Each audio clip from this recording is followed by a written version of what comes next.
мусобиқаи гӯштини миллӣ дар шаҳри Кӯлоб бо риояи анъанаҳои хоси ин риштаи варзиш, иштироки паҳлавонони шинохта ва ҳазорон нафар дилбохтагони варзиши суннатӣ бо шукӯҳу шаҳомати хоса ташкилу роҳандозӣ карда шуд. Пеш аз оғози мусобиқа аз ҷониби соҳибкорони ватанӣ дарҷ гардид, ки бо мақсади амалӣ намудани дастуру супоришҳои пешвои миллат муҳтарам Эмомалӣ Раҳмон дар самти дастгирии ҷавонону варзишгарон, эҳёи суннатҳои мардуми тоҷик ва муаррифии дастовардҳои онҳо, ин тадбири варзишӣ соли дуюм аст, ки дар деҳаи Мири Поки ҷамъияти деҳоти Даҳанаи шаҳри Кӯлоб баргузор карда мешавад. Маврид ба ёдоварист, ки ба мусобиқоти имрӯза паҳлавонони номдори Тоҷикистон ба монанди Расул Боқиев, пайвандони ҷаҳонпаҳлавон Саидмӯмин Раҳимов, собиқадонони ин риштаи гӯштин ва дигар варзишгарони номдори дохиливу хориҷӣ ба ҳайси меҳмони фахрии мусобиқот даъват гардида, ба онҳо тӯҳфаҳои дастандаркорон тақдим карда шуд. Чун анъанаи ниёгон пирони рӯзгордида, ки солҳои пеш ба ин риштаи варзиш машғул буданд, ба майдон баромада, намунаи паҳлавонии мардуми тоҷикро ба ҳозирин намоиш доданд. Сипас ба майдони гӯштингирӣ аввалин шуда варзишгарони вазнҳои аз 50 то 80 килограмм даъват гардида бо ҳам нерӯозмоӣ карданд, ки дар миёни онҳо духтарони фаъолона ширкат варзиданд. Дар ин рӯз ҳам варзишгарони тоҷик ва ҳам варзишгарони узбек ба рақибон пайваста ғолиб омада бо тӯҳфаҳо қадршиносӣ шуданд. Қайд гардид, ки маҳз бо шарофати сиёсати варзишпарваронаи сарвари муаззами миллат муҳтарам Эмомалӣ Раҳмон имкон фароҳам гардидааст, ки аз давлатҳои ҳамсоя варзишгарони пурқувват ба ин тадбири варзишӣ ба ҳам омада бо паҳлавонони мо нерӯозмоӣ карданд. Мухлисону ҳаводорони бешумор дар фазои созанда ва ваҳдати сартосарии меҳан аз набарди гӯштингирони номии майдони паҳлавонӣ ҳаловат бурданд. Гӯштини миллӣ яке аз намудҳои варзиши суннатӣ ба ҳисоб меравад, ки миёни мардум маҳбубияти хоса дорад.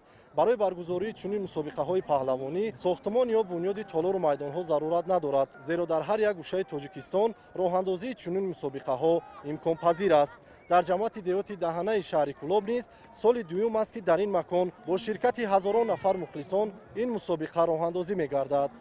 Бинобар иттилои сардовари мусобиқа Умар Сафаров, ин тадбири варзишӣ беш аз 8 соат идома кард ва дар 3 майдон зиёда аз 50 рақобатҳои ҷолибу диданӣ ҷараён гирифт, ки баъди ҳар як ғолибият паҳлавонон аз ҷониби садорати кумитаи тадорукот бо тӯҳфаҳои пулливу молӣ сарфароз гардонида шуданд. Маврид ба ёдоварист, ки баргузории гӯштини миллии тоҷикӣ анъанаҳои хоси худро дорад, ки маҳбубияти онро нисбат ба дигар намуди варзиш дар Тоҷикистон эҳсос кардан мумкин аст. Яке аз рукнҳои ин риштаи варзиш дар он аст, ки фикру андешаи мухлисон дар рафти мусобиқа ба инобат гирифта мешавад. Агар яке аз паҳлавонон бо рақиби интихоб гардида мувофиқ набошад, пас бо садову нидоҳо мухлисон интихоби шударо метавонанд рад кунанд ва хулосаи онҳо аз ҷониби ташкилкунандагон пазироӣ мегардад. Дар мусобиқоти имрӯза низ ин анъана чанд маротиба рӯи кор гирифта шуд. таъкид гардид, ки майдонҳои гӯштини миллии тоҷикӣ барои бисёре аз паҳлавонони номдори кишвар роҳи музаффарияту муваффақиятро дар арсаи байналмилалӣ кушодааст.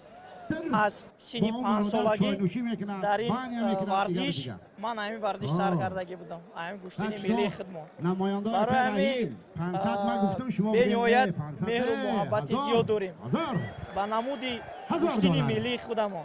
аз бобоҳои мо ҳаст, ки ин қадар мардум, ин қадар халқа ин намуди гӯштини миллӣ сарҷамъ мекунанд. Худ мо шоҳидем, ки сол ба сол ба қувват шидестанд. гӯштини мо ҳам сатҳш баланд ва зиёд шидеста. ин сабаби он аст, ки мардуми мо ҳамин гӯштина ки зиёд дӯст медорад, аз сабабе ки бисёр мегзаронанд ҳамин гӯштина, аз ҳамин сабаб ман фикр мекунам ҳамин уровни варзишгарои мо баланд шидеста.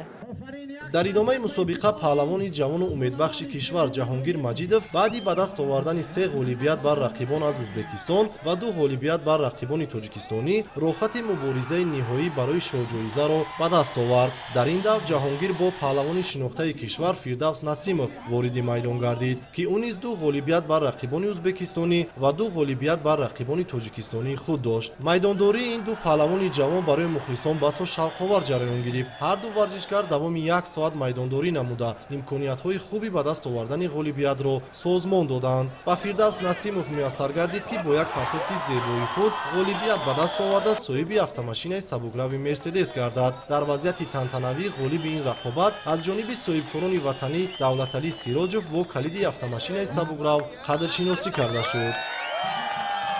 имрӯз дар шаҳри Кӯлоб дар деҳаи Даҳана гӯштини миллӣ баргузор гардид. Ман дар ин ҷо бо 3 рақиби худ дастболо гаштам ва сазовори шоҳҷоиза гаштам. аввалин рақибам ин аз шаҳри Душанбе буд ва дуюми рақибам аз ҷумҳурӣ ба мо бародар ҷумҳурии Ӯзбекистон ва сеюмин ҳарифи ман аз шаҳри Душанбе Ҷаҳонгир Маҷидов ки болои ӯ дастболо гаштам ва соҳиби автомошина гаштам. ёдовар мешавем ки дар ин мусобиқа ба ғайр аз тӯҳфаҳои пуливу молӣ боз як шоҳҷоиза автомошинаи мерседес барои сабқатҳои ҷолибу ҷозиби паҳлавонон гузошта шуд ки баъри ба даст овардани ин мукофот паҳлавонони шинохтаи кишвар Шакармаҳмад Мирмаҳмадов ва Шамшод Абдуллоев майдондорӣ карданд.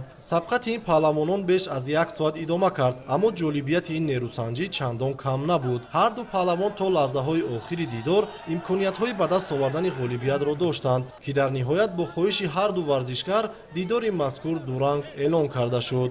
Шоҳҷоизаи мазкур ба хотири дуруст баро мондани тартиботи ҷамъиятӣ дар маъракаи гӯштини имрӯза аз ҷониби ташкилкунандагони чорабинӣ ба кормандони ҳифзи ҳуқуқи шаҳри Кӯлоб ҳадя карда шуд. дар ҷамъияти диҳот Даҳна ин мусобиқа ба дараҷаи баланд шуда гузашт ва меҳмонон қариб ки аз тамоми гӯшаву конури ҷумҳурӣ иштирок карданд. Халқ ҳам хеле зиёд иштирок карданд, баҳра бурданд ва хуб мешуд ки чунин гӯштинҳо боз ҳам зиёдтар мешуданд, чунки паҳлавонони мо ҳама ташнаи гӯштинанд. Паҳлавонон баъди паҳлавонӣ ба якдигар ёру рафиқу дӯст ва ман бовар дорам ки ин гӯштинҳо боз дӯстии байни минтақаҳое ки дар ҷумҳурӣ ҳастанд хеле зич мекунад, хеле хуб мекунад. ёдовар мешавем ки дар мусобиқа паҳлавонони дигари мамлакат ба монанди Кароматулло Ҳакимов, Комрон Карликов, Одил Сафаров, Шарифҷон Назириев, Ҳоҷи Машраб Раҳмонов, Шорухи Амирхон, Амонулло Азимов ва дигар паҳлавонони номдори кишвар ҳунарнамоӣ карда баъди ҳар як ғолибият бо тӯҳфаҳои пуливу молӣ сарфароз гардонида шуданд. Мусобиқаи мазкурро доварони дараҷаи ҷумҳуриявӣ Зариф Назириев, Ҳасан Абдуллоев, Суроб Раҳимов ва дигарон ҳакамӣ карданд. Ёдрас мешавем ки дар мусобиқаи имсола беш аз 30 000 нафар ҳаводорони гӯштингирӣ аз гӯшаву канори мамлакат ба ҳам омада ба паҳлавонони худ мухлисӣ карданд. Тантанаҳои идона ва мусобиқаҳои гуногуни варзишӣ дар шаҳру ноҳияҳои минтақаи Кӯлоб барои сазовур ҷашн гирифтани Наврӯзи Аҷам идома доранд.